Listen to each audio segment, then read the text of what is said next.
Item number 11, mid-manager's letter of understanding. Ms. Natalie.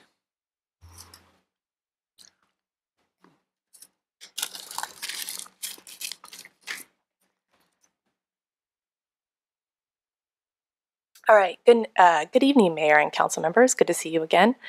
Tonight I am presenting the mid-manager's letter of understanding. I want to give you some background first, logistics. Briefly, just want to kind of put this in perspective for everyone who's here. The mid-manager's LOU amendment expired June 13, 2014. There have been, as we've been talking about this evening, there's been 2 furlough programs that have been in effect. The first furlough program began in 2009 and 2010, went for 2 years. Second furlough program, another 5%, has gone on for 3 years since fiscal year 2011 and 2012. So we've covered that. So it's been a 10% furlough program the last 3 years. And then before that, a previous 2 years of a 5% program. There's been no wage adjustments for employees since 2008. So we are going on our 6th year of no wage adjustments for employees. And part of their agreement originally for their amendment was that there would be no employee reductions. So part of the agreement from the amendment that started in fiscal year 2011-12, all the way back even, was no layoffs or employee reductions. So while we've talked about, and we all are aware, we read the papers, the state and local economy has improved.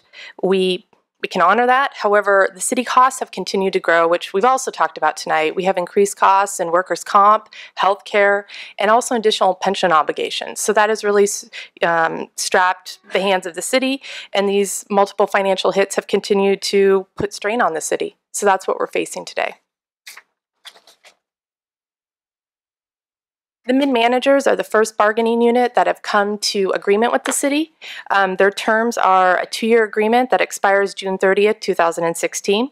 It transitions out the 10% furlough program over the next 2 years while transitioning in employee contributions towards their CalPERS retirement benefits. It also provides 2 additional floating holidays. It continues the medical premium cost sharing, which is an 80-20 split of the total premium cost. And this contract terms, I also want to point out, also applies to the unrepresented confidential group. These contract terms will restore service levels and also have the employees contribute towards the retirement. I want to touch upon the fiscal impact of this. The fiscal impact, the net increase for fiscal year 14-15, which we're in now, we all know, is that requires a supplemental appropriation of $64,500, and then also results in $128,500 increase for fiscal year 15-16. These also include both confidential and mid-managers.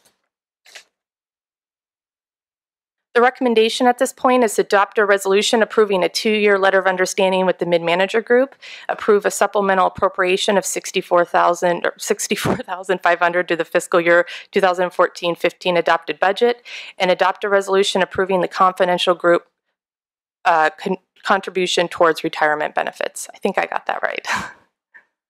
I will take any questions at this point. Questions for Natalie? Natalie, I've got one question for you. You mentioned earlier that they have not had an increase. Does that also take into consideration that they have not had a step increase? No, they have been receiving merit increases if they're entitled to them. It's purely a COLA, or as some people call it, a CPI increase. So thank you for pointing that out. Great. Okay, any other questions?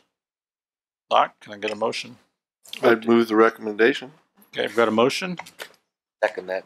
Got a second. All in favor signify by saying aye. Aye. Aye. Motion carries. Thank you, Natalie. Thank you. Okay.